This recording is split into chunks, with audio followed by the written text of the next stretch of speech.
You know, with S-Class you just don't sit down and start doing sketches, and at the end the bosses should go ahead and pick the nicest one. It's just not like this. S-Class is something special. It's one of design icons, and S-Class is, for me, it's all about proportion. It's the stance of the car. This is a rear-wheel drive car. The car has a certain proportion that not so many other cars have.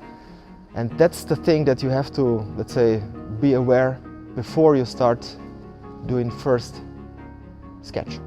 S-Class is the car of the brand. So let's say it's the biggest challenge you can get in this company. And Mercedes is the brand of the brands.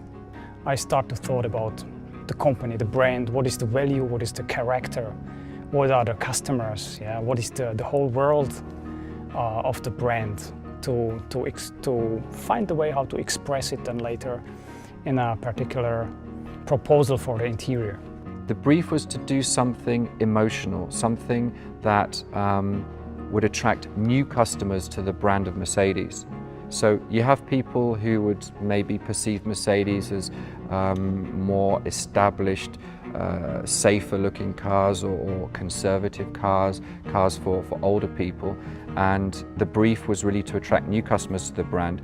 People like ourselves, younger people, people who might normally go for another brand, and then they're surprised because they see that Mercedes come up with something unexpected, something that kind of is a little bit provocative. Mercedes, we have so many different cars, you just don't sit down and do the nicest sketch. It does not work like this.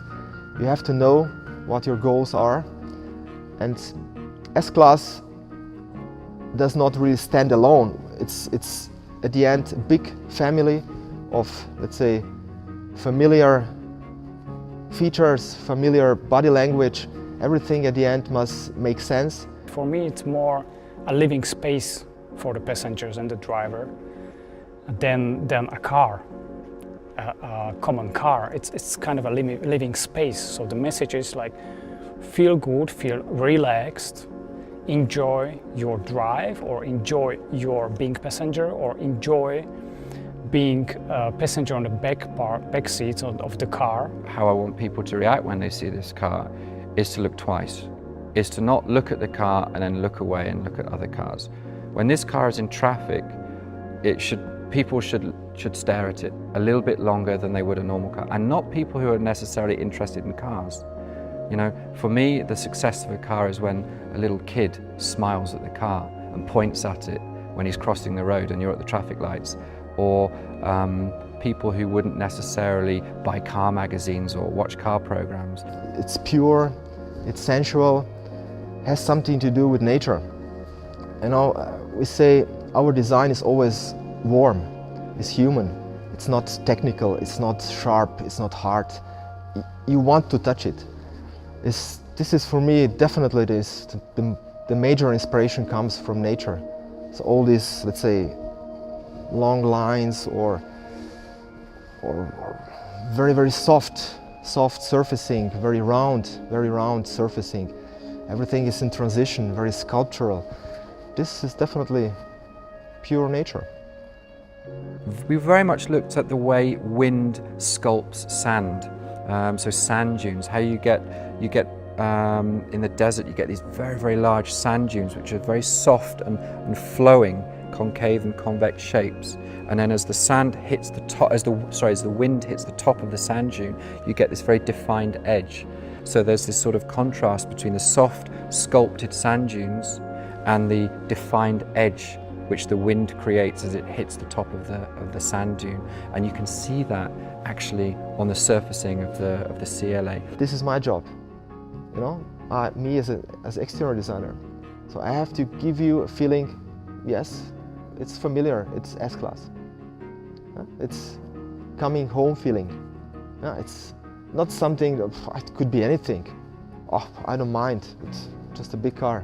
No, it's S-Class, it's Mercedes. I hope that the overall feeling or the reaction will be like, wow, of course, yeah. So it's the best of the best.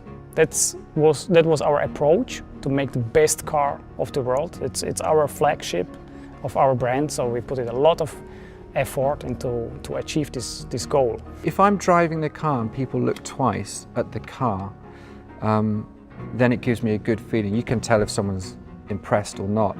And I think I just want that simplest of reactions, that people look at it and go, wow, that's a bit different. And then they look at it again and that looks good. That looks good, and it makes you want it more. Best or nothing means that we always do, let's say, a bit more than would be necessary or would be enough. For me, best or nothing is, for me personally, a kind of internal goal. You know, I want to give my best. The best or nothing is a strong statement, it's a very powerful statement. You can live or die by this statement. It's dangerous, but what's good about it is that it focuses everyone's attention on achieving one goal, the best. Look at the benchmark competition. Where are they better than us? And let's be better than them in that area, and keep on, and it keeps us on our toes.